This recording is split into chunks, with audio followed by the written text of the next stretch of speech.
Welcome to the Filmmaker's Playbook. My name is Jason Branagan, and this is a podcast all about filmmaking.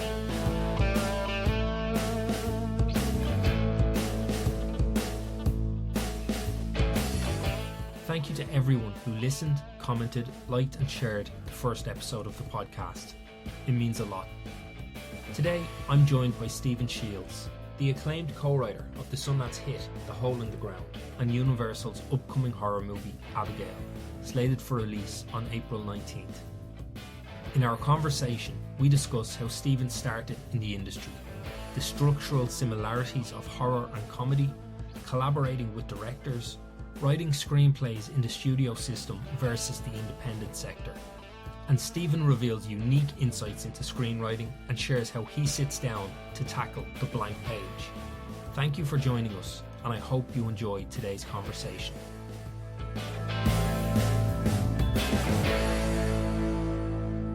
Stephen, thanks so much for talking to me today. It's great to have you. No problem at all. Great to be here.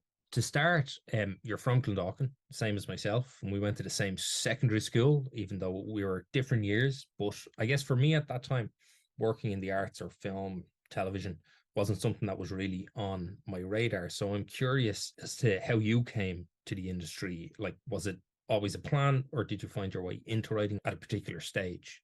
The plan was never to be a writer, but the passion was there to be one, if that kind of makes sense. So best way to put it was I went to, obviously in said secondary school, you have your options at the end of the year to kind of do the, what college you want to go to. And the only kind of film school that was near me at the time was Ballyfermot College, which is, as you know yourself, is only literally a bus ride or a bike ride down the road. So yeah, so I went there. I did a 1 year course and kind of like a taster course in a way. It's like a television and film.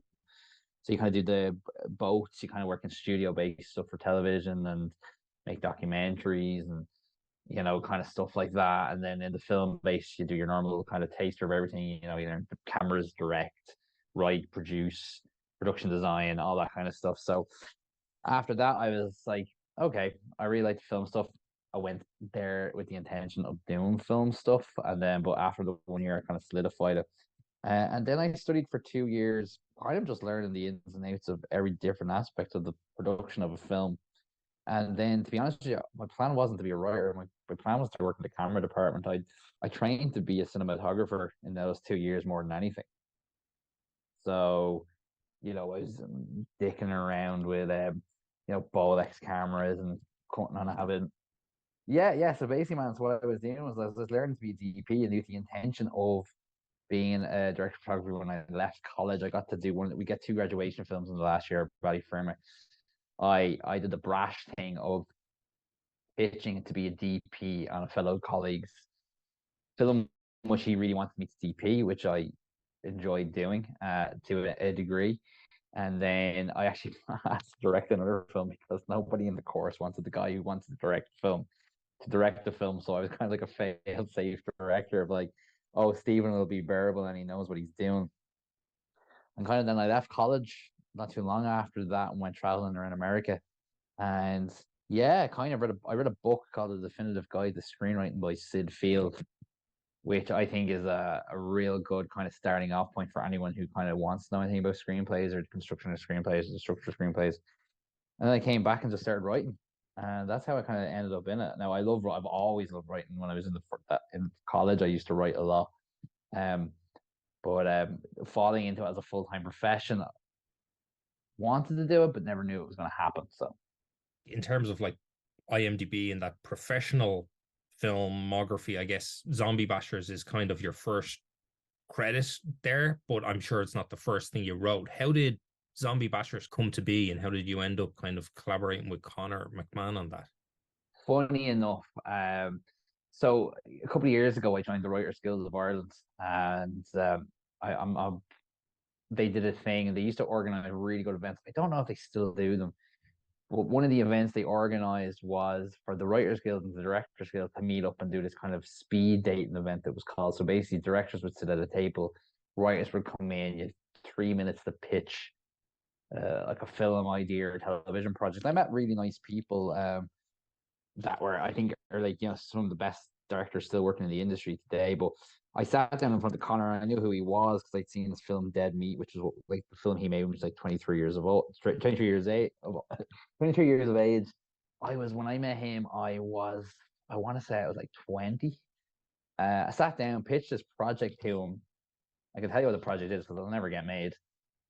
Which is about a group of people who worked in kind of packing shelves in the supermarket at night, and a kind of group of marauders come in and start basically killing them. It was kind of near dark meets kind of Simon Pegg, Edgar Wright type of movie, and Connor kind of dug it. So he was like, actually, he goes, I really like that. I'd love to do that as a script. So we sat down to collaborate on that, and then obviously RT were doing the Storyland series. They had done it the year before, and the Hardy books had won it. And we actually, what happened was we were working on the script, and we went for lunch, and we were sitting down, and he was talking, and I remember Connor was really sick that day. He had a big cough, and we were just talking about like diseases, and he'd loved these ideas. Oh, I'd love to do another zombie thing, and then I said, oh, I have this great idea for a zombie thing. I wanted to do it as a film, and it was about what would the idea about in the future that zombies are more pests than anything else, and there's kind of these kind of shady, kind of plumber types who have gone into the zombie killing business, and their business comes under threat because other people have come to realize that you can recycle zombies and charge more, and it's a really seedy industry. I kind of just jumped at that, and then he was like, "Oh, if the Storyland thing is happening, why don't we just apply for it? We mightn't get it." We had to go out get a producer, so we got Ruth and Jules, who work at Taylor Productions. They were kind of just starting out themselves. They haven't really done much. They're in the corporate video world. We brought it to them. They were like, "We really like it." Submitted all the stuff you have to do, like a pilot script. To kind of Connor had to submit kind of it was probably a pitch deck before pitch decks were a thing. Yeah, and then we got a call saying RT would like you to come in and do an interview for it. And luckily for us, as a producer and a really good filmmaker, who I still see to this day, called Nick Ryan, who was on the panel. It was Nick Ryan who was on the panel. I think Jane Gogan, who was the head of RT Drama at the time, was on the panel, and Ailish Kent, who was in the RT Drama department, there as well. And we just pitched this wild thing about kind of zombies in Ireland. So we left going, that's never going to happen. And then so like a couple of weeks later, we were shooting this web series, I suppose it's called now. With Connor directing, me writing 6 episodes of it. A really good crew that kind of interchanged because we were shooting it sporadically every different few months. Ruth and Jules are producers, and it was crazy and a really good cast, really fun cast, and it was actually a really enjoyable shoot. And that's how Zombie Bashers came about. And then obviously it's a competition, and we won it, and we were delighted with that. And we always hope to make a TV series or a film, but there is actually a screenplay written for a film that every now and again I did kind of say to Connor, I read the screenplay. It's really funny. It's just we just never got the chance to kind of bring it to fruition. So that's how Zombie Bashers came about. And then was it off the back of Zombie Bashers and working with RT that was what led to Republic of Telly and kind of writing more comedy? So what actually hadn't happened, and this is not kind of in a nepotism way, but Connor got asked after Connor kind of did Zombie Bashers, we were developing a TV series of Zombie Bashers for RT for a little while. I never thought it was going to work because we were in the drama department developing a zombie comedy, and we were like, and there was points in it where like one of the actors was like, "Oh, we shouldn't make it about zombies. It should be about these 2 guys." And I was like, the show is called Zombie Bashers, and it's about this stuff. So we were kind of working away on that, and he kind of started getting a bit of momentum in terms of the stuff he was developing. He had this clown script he wanted to do for years that he started to really kind of work on Screen Ireland.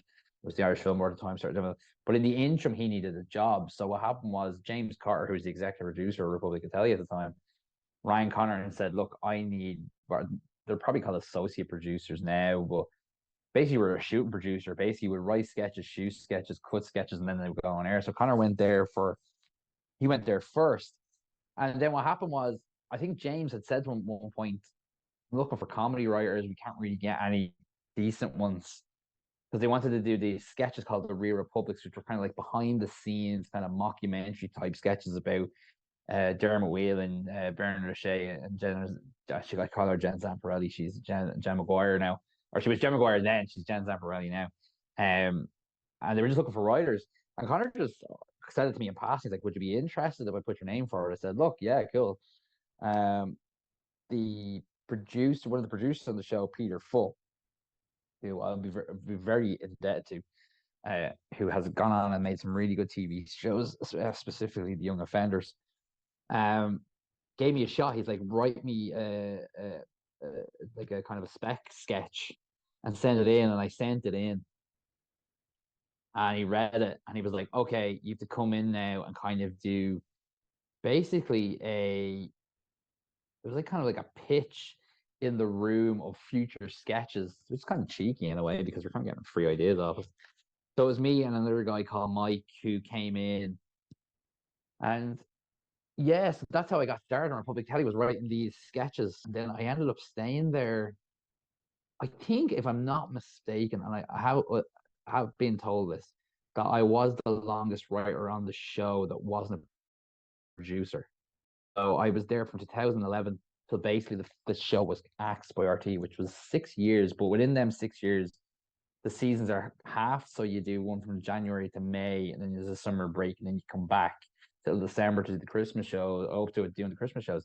So I think I was there, yeah, all that time, yeah. So I went from writing sketches to basically doing writing sketches and then coming up with jokes for the presenters with the kind of the TV reviews, which were just fucking horrible to do. Cause you're just wading through shit and trying to come up with jokes. The only thing I can ever kind of equate it to is like really trying to make fucking chicken salad out of chicken shit.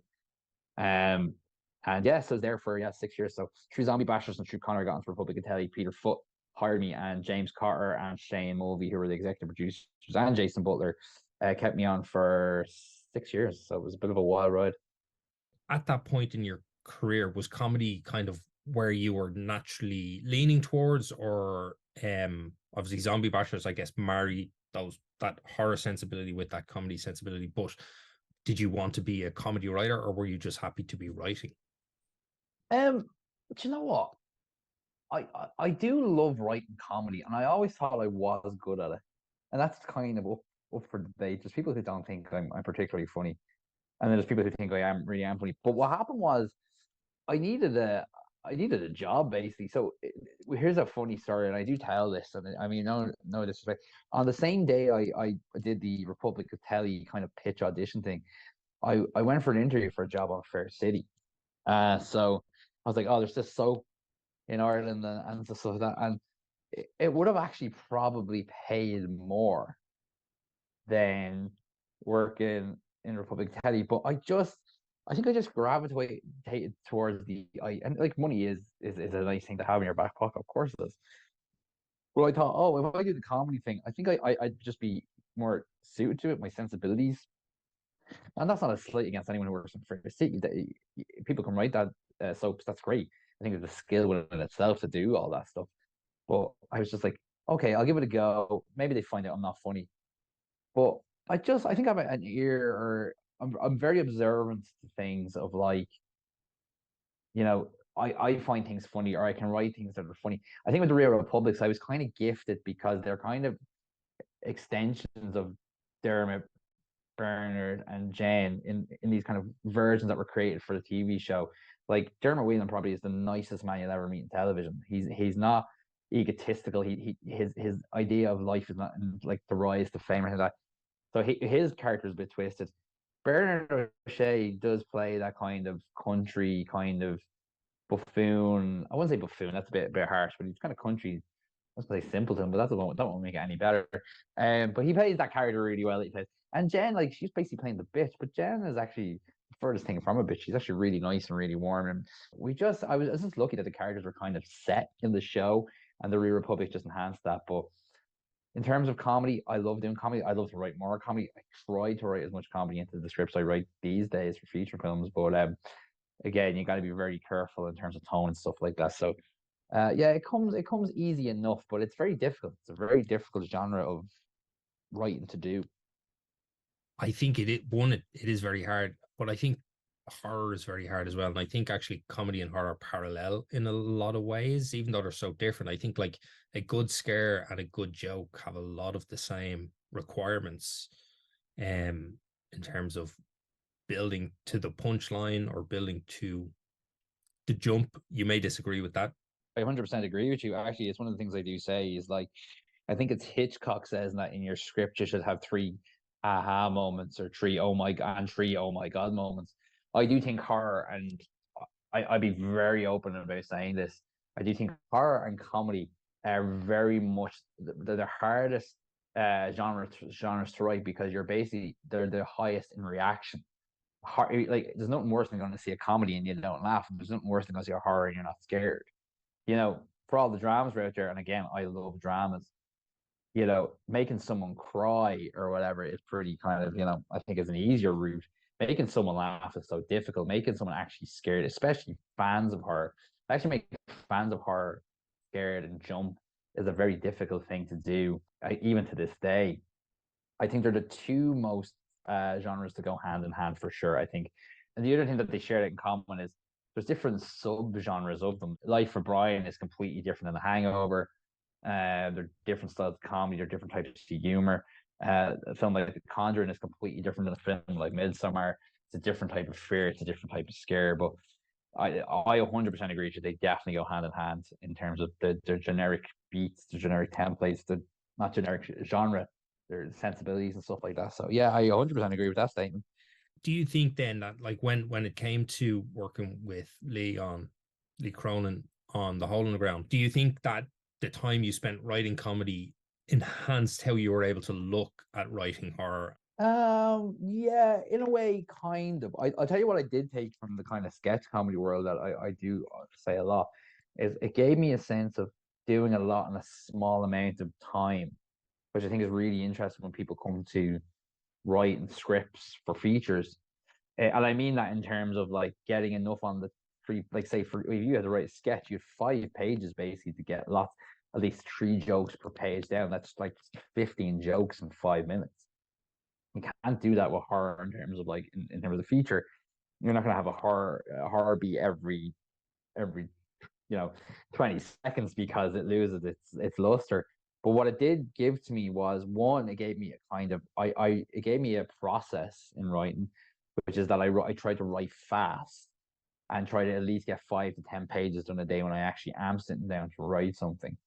Even if they're not great, I at least go, okay, well, I've done my work for the day. I can go back and fix that or go back and rework it or completely throw it out. But I've done something, which is better to say. It's better to work. I think it's Phoebe Waller-Bridge actually says it's better to struggle with writing than to be not writing at all, which I do think is how I go about things. I'd rather be writing than not writing. But in terms of when we were going to do Hole in the Ground, that's kind of a different beast in a way of like that was a screenplay that Lee had written before I ever came on board writing it. That's a whole other story. But what I did bring to it is like, but we did realize that me and Lee have a very uh, a sense of humor that is very akin to each other. Is like we make each other laugh and stuff like that. And it was writing Home and Around was a very funny process. But I think what it did in terms of comedy is you learn like, oh, you can have your moment of calm here. That's when the horror kicks in. You can go back to your moment of calm. So you get the kind of rhythmic version of it. That's why it's like you said, oh, it's kind of like writing a comedy. It is. There's a rhythm to comedy if you want it to be a rhythm, and there's a rhythm to horror if you want it to be a rhythm. But yeah, the whole around was an interesting process. You mentioned two things there, which was, I guess, like when you're sitting down and how you write like 5 to 10 pages a day, and obviously the process of working with Lee. What was it like coming onto a project where there is so much development done? Like, how did you, I suppose, when you and Lee work together, you come onto that when there's already a script? How do you manage that collaboration in terms of coming onto something that was at one point someone else's, I guess, and now you're kind of sharing it? I It'd be interesting to hear from his perspective because obviously but Lee'd be very open about it. There was a script there called Holding Around. It was a completely different movie than the one we made. It was a much more kind of science fiction-y feel to it. And it was a kind of bigger, and it wasn't a bad script. It was just, I don't think it was the script Lee really wants to make. You know, he was gracious enough to let me read the script and give me his notes. We were working on a television show at the time that we were developing together. Well, when he came back from Finland, it kind of started that fire of a writing collaboration, process. Yeah, you got to be very careful because you don't know what is precious to the people in those scripts. But then again, if you're real precious to it and you're sharing it with people, you shouldn't really be in this business in the first place, because if you're getting offended by, I'm going to share this with a person who's a writer who I trust, and I want them to give me their honest opinion. I gave him my honest opinion. I didn't think the script was great, but there was parts of this. Now, depending on who you ask, he might say in interviews that he thought it was, and I'd say in interviews that it was my idea. I'll definitely say it was my idea. But the mother son story was really good, and then we just started kind of developing it, meeting and chatting about what it could be. Like the things that really kind of stayed in the script, and I can say them as the big kind of tentpole moments in it, was the discovery of the sinkhole, was kind of like people acting odd. They kind of had that kind of what's that film about the aliens that take people and you don't really, it's Donald Sutherland in it. Invasion of the Body Snatchers. It kind of had that feel to it, and I really liked that because I hadn't really seen a really good version of that in a while. And then it just started developing, like it developed over time in terms of, oh, we have this mother and the son, and they're kind of in the countryside, and we're not really sure why they're alone. And then you learn the fact that there's an abusive relationship in the past that's kind of subtly threaded throughout the movie. And then one night he goes out and disappears down the sinkhole that they found earlier. When she just, well, you don't know if he went into the sinkhole, but he's acting odd. So I really like the idea of is he, isn't he, them type of movies. And I've liked horror movies like that. I think horror's best time was in the 70s when it was like these strange movies like Don't Look Now and paranoia type films, and I think that's a great time. So I kind of, yeah, coming in on a project that's already written, and I already had a producer on, like John Cavill and Conor Barry were producing that film before I even came on board. And I think one of the major things was for John and Conor to say, here's this guy that made Zombie Bashers, that was 2009. I was working on Republic of Telly doing sketch comedy, and then this was about 2000. I want to say it's about 2016, maybe like 2015. Lee's like going, "Hey, Stephen can write. We want to work together on this project to get it working." And I think it's a testament to Lee as well. I don't really like giving him many plaudits, and I mean that in a joking way. Is that he put his shoulder behind me and said, "I want to bring Stephen on," and it's like anything we work on. There's disagreements, there's arguments, there's roads we go down that we shouldn't go down, and then but we ultimately end up coming up with a lot of ideas that we think work, and we developed that film in a very quick time, and yeah, it was fun. So I know you have a bunch of projects in development at the moment, and you probably can't say too much about the Universal Monster movie, but what was it like for you transitioning from working in like that Irish independent sector to now going and writing in the studio system? Did that feel like a big jump, or was the process the same for you? Well, it's a big jump in terms of you're keenly aware that you're making a film for a major Hollywood studio. You're keenly aware when you're here, you're making a film for the Screen Ireland, and it's the same. Like it is the same. Your goal is write the best film you possibly can.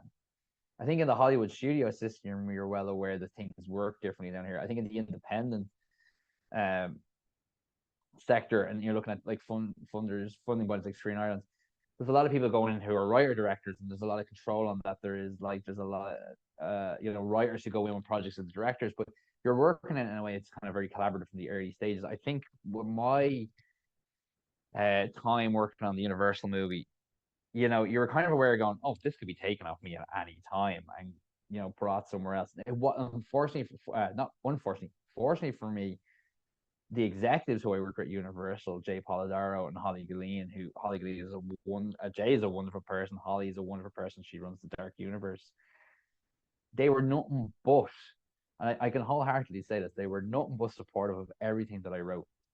And they just loved the idea. They thought the idea was really, really cool. And these, they only met me when I pitched this film to them for half an hour meeting. And, then even now, like, when I talk to Jay, or I talk to Holly, or I talk to anyone at Universal, it's actually really nice, and it's a very kind, and they're very open to like any ideas that I have, or is there any other thing I'd like to do in the same kind of in the monster world. So it is a step up. Of course, it's a step up. You're going through your budgets are going big. You're getting stars, and you're getting directors who directed. You're like basically rebooted the Scream franchise coming in to direct your movie. You're getting Dan Stevens, but then there's the other part of it that's really nice, where it's like, oh, they're shooting the film here in Ireland, and that just kind of happened to be a happenstantial thing. Be just not because I was here. And you have like a really good up and coming actress like Alicia Weir, who I don't know if you've seen Matilda. She's wonderful in that. She's in the new Wicked Little Letters movie with Olivia Colman. I haven't seen it, but I heard great things. And then she's doing a film at the moment with Brian Dernher called Spilt Milk, which I'm sure written by a wonderful writer called Cara Loftus, who I'm sure is going to be an absolutely amazing movie. So it's funny, all roads lead back to Ireland eventually. So it's kind of weird like that. The idea of like the Screen Ireland process, there's a lot of writers, directors, or it's very collaborative, I guess, very early on. This might be an odd question, but I was wondering what are you hoping for, or what's your expectation? When you hand your work and your writing over to a director and give those pages over, knowing that in the process of production things may change, or as you said, in the studio system you could be removed, or you could get fired, and that happens frequently. How do you handle that? I suppose the difference between, like, say, for example, The Hole in the Ground and the Universal movie is, like I said, that was already in development. It had a director, like a director who, and he of course, it's well known, he hadn't directed a feature film yet. He directed very successful shorts in Lee. So that was a different process in terms of I and I and he were working together. So his vision, in a way, could come down on the page, but our story would make sense. You know what I mean? Lee, like I can't, go inside Lee's head and go, well, what images do you see for this scene or anything like that. He kind of either knows that when he's writing it with me, or I write a scene and he goes, I know how to shoot that. Or that's again an organic thing where he's on a set one day and there's an incident in Hole in the Ground, for example, where there was one scene that we were constantly rewriting that we could never get.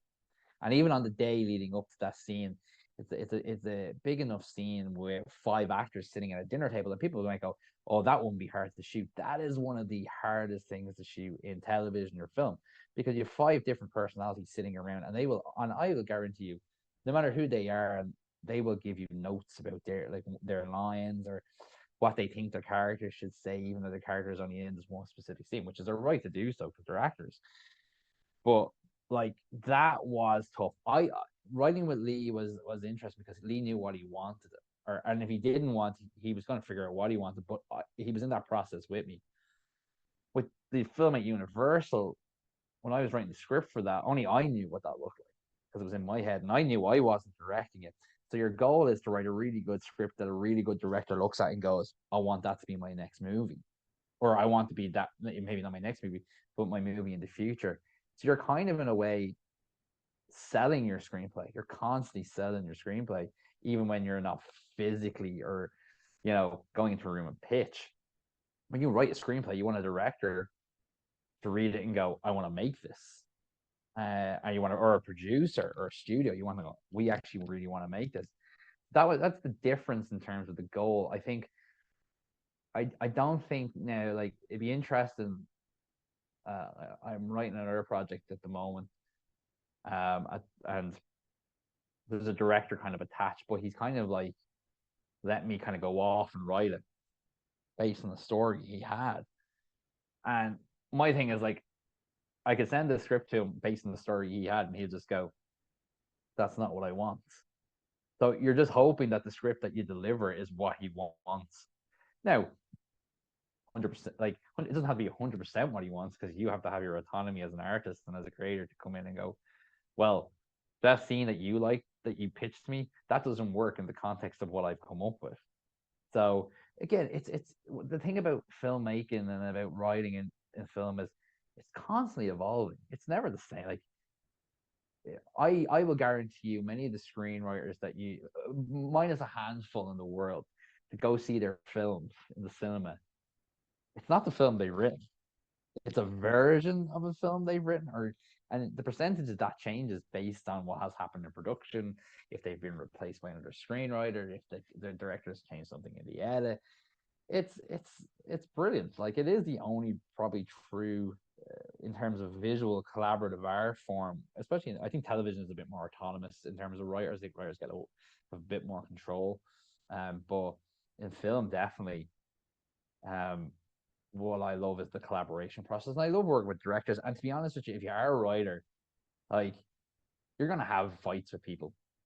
But if you can get on with your director, it's a plus. That takes a load off of stuff. And then in your way of looking at it is that, like, if you get to a point where you're like, I'm a writer and I really want to have control over something, well, then try to direct it. Then you're the only person you have to answer to, basically, in the story. Obviously, you'll still answer to producers and whatnot, but the only person in the kind of that echelon is yourself. And you're you're your own worst critic most of the time. So good luck with directing it. So, what do you like? Kind of, you mentioned obviously with the Universal picture, you went in and pitched that. I was wondering, when you're faced with a new project, do you like have a particular writing process? Do you write treatments, beat sheets? Do you work from there, or do you just dive in with like key scenes, or start from blank page one, and just type? I usually have this kind of list. I keep notebooks, so I have, like, there's another thing I'm working on at the moment. It's actually staring me in the face here, and there's like the whole thing. I might not fill the whole notebook, but this whole notebook is filled with ideas. But I usually have, like, a whole notebook of ideas for the film or the project or the story or the character in that or whatever. But I probably only use about 20% of it ever. But it's there. So, like, when I was when I pitched the Universal film, I had the kind of, and it's funny because I only really divulged recently that I thought of that idea while on the airplane to Los Angeles to do these meetings. I had a kind of a nugget of an idea based on a short film that I didn't never got to make in college. So I was thinking about it on the plane over. When I pitched the film, and then I was like, oh, I pitched the film, I pitched the story and the overall of what it is. Now you have to go away and go, oh, I have to write like 100 pages. So what I do is I come back, and the best thing you could do is just think for a while and go, I'm gonna watch a few movies in the same genre. What did they do? What would I do different? What's fun? How do I want to open this movie? How to, like, I know my opening, know my closing, know who my characters are. And necessarily, I might not know who my characters are till I sit down and write. Especially on this Universal film, there was a character I didn't know was going to be in the film until I actually wrote it. So, and it was someone I like. It was something I wanted in it, and it was just nice to write that character. Um, so what I do is, my process is, to answer your question and not be going to another long-winded diatribe, is I'll do these notes books for a while. I'll do research. I'll watch movies. Um, I try write like dialogue down that I think would be really cool to have in the film, even though I might not use it, or a good, like, a joke, or kind of a story, or like anything like that. And then I don't write treatments. I don't mind treatments. I just feel like they're kind of they're for kind of producers as well, who aren't really sure if the story you're pitching them is, they want to make sure, like, oh, is this the story you're giving me? But I don't write that. I didn't have to do that in the Universal one, which is nice. They were just like, yeah, write the script. So that was a lovely thing. So what I do basically is that, for me, I write this thing called a step-by-step structure sheet. And that can be as long as I want it to be. And I just break down the first, second, and third acts into kind of different sections, and kind of make them their own little movies. So, like, for example, like, the first act I break down into three 10-minute sections. And I know that, oh, in the first 10 minutes, I want this happen, this to happen. Then in the middle section, I get to know the characters for a little bit, or, add something to the plot. And then by page 25 or whatever, the whole film goes absolutely haywire, and it turns it on its head, and we're going in a different direction. So I do that for a while. And then when I'm kind of happy with that, it's not technically a Bible. I don't really have to, like, stick to it. But I usually start the process of just writing the screenplay not too long after that, and kind of have, ideas along the way, or I'd go back and, I do changes based on, I could go out for a walk one day with my kids or something like that, and go, oh, that'd be interesting if that happened. And I go, oh, that would work for that script. So, like I said, it's the ever evolving process. But in terms of my writing process, step-by-step structure. Um, I also have a really weird habit, and I don't think I've ever divulged this to anyone. But I read screenplays, if I like a line of direction, not a line like a dialogue line, I'll write that down because I go, oh, that's a lovely way of saying it. There's a brilliant one of my favorite ones, and I've never used it in a screenplay. You do your own versions of them. Is there's a scene in Silence of the Lambs, it's the penultimate scene of the thing where Clarice goes to Buffalo Bill's house, and she realizes in the moment she's waiting to talk. The Buffalo Bill's getting her card for the neighbor or the person who used to live there. She's waiting in the kind of foyer area, and she sees the motte land on in front of her. That is the kind of, oh, this he's Buffalo Bill part. For anyone who hasn't seen the film, it has been out for nearly 30 years. Spoiler alert. And there's a beautiful line that Tally writes in it, and he goes, Starling locks eyes with Jane Gum, and in this moment, they know each other, and it's just a beautiful piece of direction. I remember going, it's just because they do, because she's been chasing this guy for the whole movie. Lecter's been telling her about who he knows who he is, and he just knows that he's been caught at this point. So it's just, I do that. So I have these books. I have these two books, two copy books full of like little directions or little words that I like to kind of use when I'm screenwriting. That kind of sounds a bit sad, but it reminds me of like, okay, these are just like, instead of saying the word sad, you could use the phrase crestfallen, or something like, instead of confused, you can use the word adult. It's kind of like a makeshift thesaurus in a way. And I have that open on my desk when I'm writing, but I usually try to write about 5-10 pages a day. Write the script as fast as I can, but not rush. And I hate the term vomit draft. I try to write a very good version of the script in the first place, knowing that it's going to change. But it's easier to it's a double-edged sword. Sometimes something that's really bad when you write first is easier to fix. Something that's really good that you write first is actually harder to fix because you're so up your own ass, I suppose. Oh, this is amazing. But I do that, and then I'll let the script kind of. When I finish a draft, I usually I could leave it for a week or maybe 2 months, go off and do something else, and come back to it and kind of work on it with a fresh perspective. So that would be my process on that. I said I wasn't gonna do a long-winded answer, and then it became a long-winded answer. So I can only apologize for that again. Oh, and that's great. I think that's a lovely, actually, the idea of the copybooks and actually taking those things, because it can be difficult to find the language sometimes to describe the things we want to describe, So I kind of said, sorry. No. I was just going to say, when you mentioned kind of putting it aside for a while and then coming back to it, I think rewriting your own work can be really difficult. And I guess I was going to see whether you have any particular protocols that you follow when it comes to a rewrite, or how you break that process down. I think in terms of rewriting stuff, it's the idea in your head of not being precious about it. I think I sit down and over the course of that thing, you might get some notes. For example, say you're working with a director or producer or a studio, and they give you notes, and you kind of mull them over, and you get notes, and you take the good, you take the bad, and then you kind of try and pretend that like the bad ones you got were good, and then you try to work them if you can and stuff like that. But going back to rewrite, there's a Paul Abbott who wrote Shameless and Edge of Darkness, and he's a really good television writer. He has a great line that I actually have written out at the front of a book that I have. He goes, "There's no such thing as writing. There's only rewriting." And it's kind of true. You spend more time rewriting than you do ever. You'll write your first draft of the script, or you think it's good or bad. At least you have a first draft, but you're constantly rewriting that story, even though you might rewrite that story 100% again is a new thing. Like people go, "Oh, I started from scratch." They didn't really start from scratch. What they did is they just worked on the screenplay they had and just start making it better, possible, or worse. If yeah, sometimes you make it worse, but I think just be not precious about what you're rewriting. Be open to kind of criticism. Be open to adulation as well, because it is a tough job to do.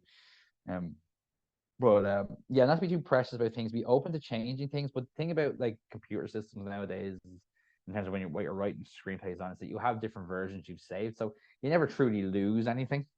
So if you start writing a new version of something, you go, "Oh, but about 5 drafts back, we had a really good scene. Actually, I don't want to throw that out." You just copy and paste it into the script now. Like it's pretty straightforward. So yeah, just don't be too precious. Be open to notes, whether they're good or bad notes. But you know, I hate screenwriters, and I say screenwriters are the loosest terms because these people claim to be screenwriters, but I've never seen any of their stuff on screen. It's like going, I've been working on this deadly script and I've been working on it for 5 years. And I'm like, oh, how many drafts have you done? Like, oh, one. And like, you've been writing the first draft for 5 years. Like, what are you writing? Like, you're writing the Book of Genesis, the movie. Like, like is this thing a mini series really? Um, you know, get it done, get the job done. It's a job. Keep moving forward with it. Keep looking to other places as well. Don't be working on the same script all the time either, because that's not good for anyone, especially not good for you. But yeah, yeah, just keep moving forward.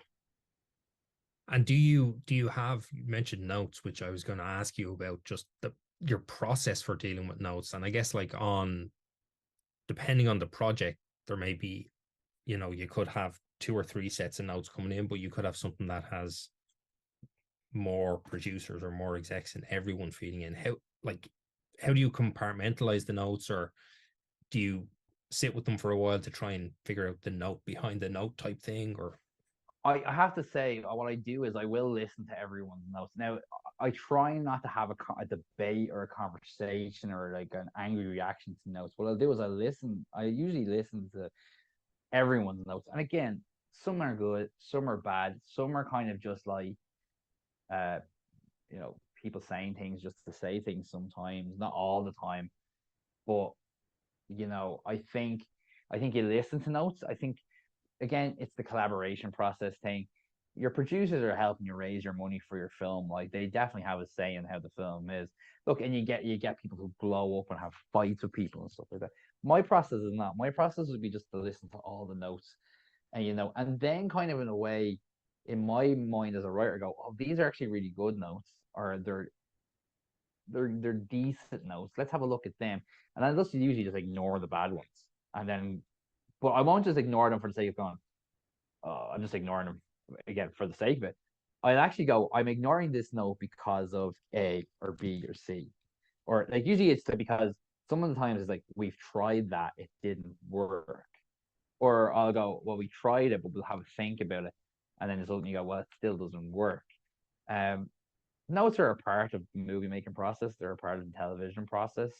Um, you know, the one thing I will say is when you start doing this a lot longer, in any form, being in sketch comedy writing, whether it be making movies or whatever, you do instantly click with someone who has really good notes, and you will like kind of accept their notes much stronger than you would anyone else's notes, because you're just like, oh, these people know how to deliver notes. Um, Again, like I've in just recent thing working with executives, the notes were clear. Like there wasn't any like I didn't like this. It was just like, we think we can make it better, and this is why. See, sometimes you get good notes. Look, they're basic, man. The best advice you can get, they're facts of life when you're writing. Just deal with them. Just deal with them as best you can, or how you can. yeah, I think with most notes, like, so as you said, sometimes you get notes because people have to give notes, Yeah, so they'll find something. But most of the time, I think everyone who is giving considered notes is only trying to make the thing better, or something hasn't really worked for them. So it's not of course. necessarily a personal attack. No, and plus, like I said earlier, like you're selling your screenplay, even when the people you're selling a screenplay know what your screenplay is about. You know what I mean? So you're constantly, people reading it going, oh, you can read your script after a second draft and go, oh, I think it's really taking a step back. And usually you just go, well, that was your notes. Sometimes you're just like, that was your notes. That's I implemented your notes, but it's again, it's just a part of it. Deal with it. Like good notes can elevate your film. Bad notes can make your film worse, or send you down a different alley with a blind on. And you just have to. But look, at the end of the day, it's your script. You're writing it. Do the best you can. You know, don't be a people pleaser. You're still writing your script. Since Hole in the Ground, do you find that I think this industry really likes to put us in genre boxes, or like go, this is what that person does. Do you are you developing stuff that isn't genre based stuff at the minute, or do you find that you're getting a lot of horror offers? I'm still getting a lot of horror offers, but no, not necessarily. Look, I can understand they call it pigeonhole, like you're being pigeonholed as a horror director. But I always say to people, "It's going, don't scoff at what brought you to the dance." You know what I mean? Like if you've made a really successful horror film, you're like, I don't know why people keep bringing me horror movies to make. You're like, because you made a really successful horror movie. You can do it, and plus it's a marketing tool. They're marketing you as a filmmaker. You know what I mean? It's very rare that you meet a filmmaker. I suppose like, Kubrick in a way is probably the last kind of bastion of that idea of like he can do every genre. You know what I mean? He did horror, he did science fiction, he did drama, he did erotic thrillers with Lolita and stuff like that. Of course, like sometimes you're going to be pigeonholed, but no, in terms of stuff like I am developing horror stuff. I have been offered horror stuff and really good horror stuff that I really like. But like, there's a part of me that's like, I've stories that I'd like to tell that aren't horror, of course. But at the moment, you've made a horror film that you went to Sundance and got picked up by A24. You've just written a horror film that's getting made by Universal, and the Matt and Tyler who just did Scream things. I am getting offered horror stuff. I am writing other horror stuff. I love writing horror. Is there a part of me that would be like to go, listen, would you like to do an Irish comedy someday? Of course there is, but I don't think I'm at that point where I kind of want to take that side road yet. So horror is probably where I'll stay for a while, or like a good sci-fi. You know what I mean? And that's a wrap on Stephen Shields. Thank you for listening to this episode of the Filmmaker's Playbook. When I listened back, I realised I missed opportunities to dig deeper with Stephen, so I promised to try have him back on the podcast after his new movie, Abigail, is released later this year. If you're enjoying this podcast, please follow us on Spotify, Apple, or wherever you get your podcasts. And if you're really enjoying the show, please rate us. If you have comments, questions, or filmmaking topics you'd like me to cover on the show, please put them in the comments on Instagram at the Filmmaker's Playbook Podcast. Additionally, you can follow me on Instagram at Jason Branagan Director. You can find Stephen on X at SteShields87 and Instagram at SteoShields. Until next time.